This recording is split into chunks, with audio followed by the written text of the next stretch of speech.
Hey YouTube, if I look bad or sound bad right now, it's because I'm sick. But the content grind never stops. Here we are, we're keeping it rolling. With everything being about COVID for the past 3 years, everyone, including me, forgot that you could get regular sick too.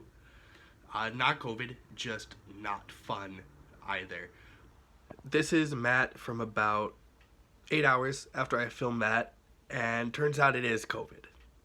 So that was fun to edit. But I think I'm on the come up. I'm coming back, but if I sound so stuffy, I apologize, but you're gonna have to roll with it. Today, I'm gonna be talking about my 5 favorite books I've read as an English major. These works are in no particular order. Actually, no, I put this list together in the order of when I read them. As a last semester senior, I feel like I have a little bit of authority to talk about what I liked as during my time as an undergrad. Let me start by saying I'm currently reading Moby Dick.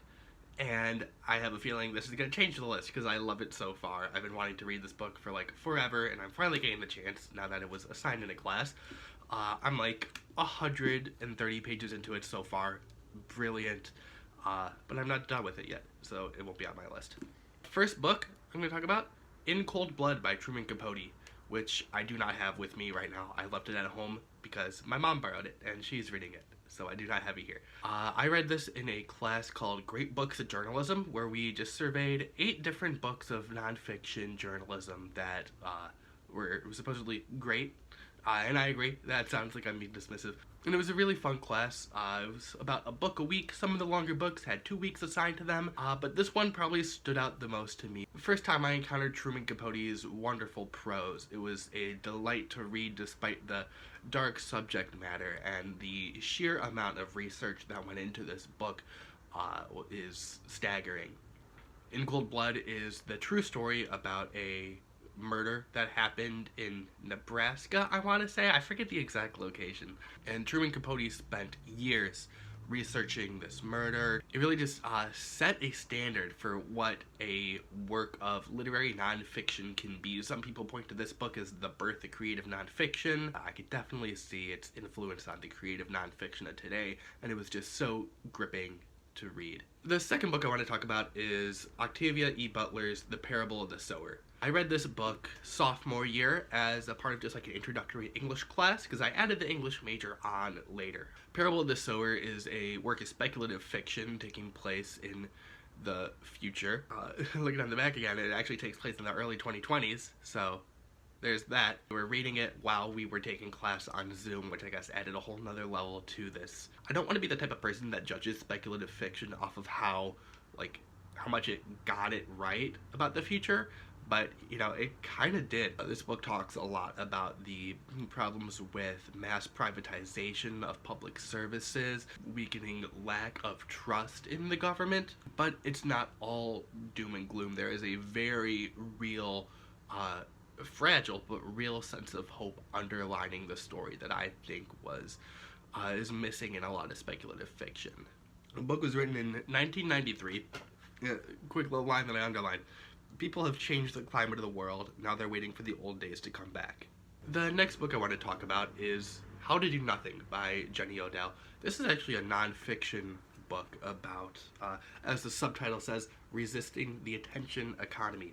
I was assigned this book in the same class as Parable of the Sower, and then again later in another class taught by the same professor, and I can really see why the professor likes it, because it's a great book. It's a really interesting book, from a bunch of different angles, but mostly centering on the topic of regaining our attention in the age of different forces attacking our attention, e.g. social media, e.g.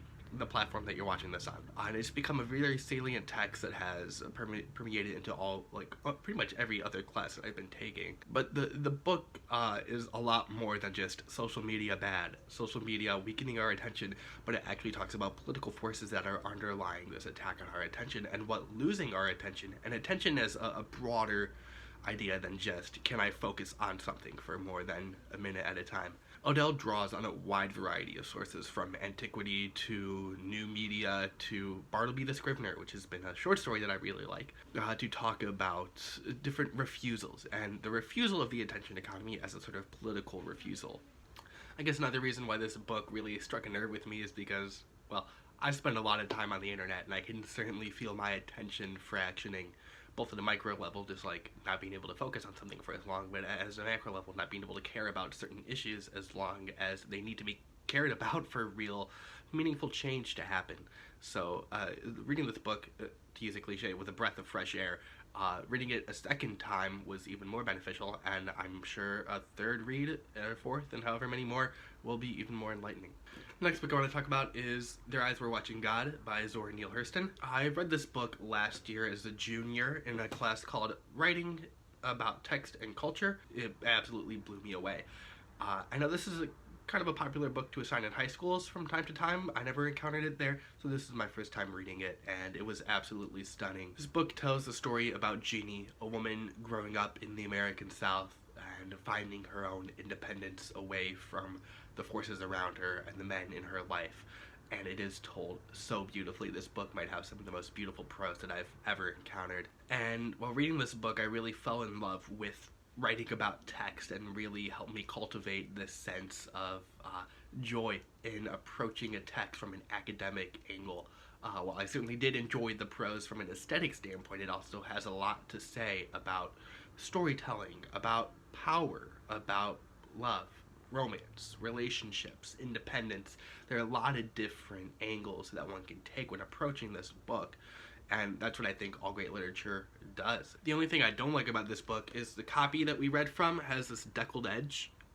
I hate it. I hate it when books do this. It just makes reading it not enjoyable. Finally, the last book I want to talk about is Demons by Dostoevsky. Very thick book, huge book, 720 pages long, and I loved every moment of it. I read this book last semester in a class about Dostoevsky, where we only read one book. This was the only book that we read. It was the first time I've been in a class about one book and one book only, and I got to learn how challenging a class about one book can be. Demons is very, and again, I hate using this as a benchmark for like how good a novel is, because I don't think it's an end-all be-all, but it is a very timely book. The themes in this are, all I could think about when reading it is like, this could be remade today, and it would be just as important as I think it was then. It's talking about changing ideologies, political extremism, and how individual philosophies and moral complexes are never completely individual, but are always tied to larger political forces. And all of this is done in Dostoevsky's wonderful style, where every character is so rich and so independently composed that the book just comes alive. I hope to read more Dostoevsky in the future. I think Crime and Punishment is going to be up next on my reading list. And this book also really made me fall in love with tackling big books, you know. Also, I found it wasn't as intimidating to read as I was expecting it to be. I was expecting this like archaic language, and maybe this is something that came from translation. I'm no translation scholar, but the book was actually very accessible to read. Other than its length, from page to page, it was a page turner. It was easy to read. I wasn't finding myself being tripped up on any of the phrasing or the vocabulary being used. Also, I just love this cover art. Those are my 5 favorite books I read as an English major. Moby Dick is sure to join the list, but still working my way through that. Leave a comment. What are your favorite books? If you're an English major, what has been your favorite book or books that you've read? Even if you're not an English major, I'm sure you've encountered texts in your different classes. What are your favorite books that you've encountered? Thanks for watching. I can feel a coughing fit coming on, so I'm gonna stop right now before it gets bad.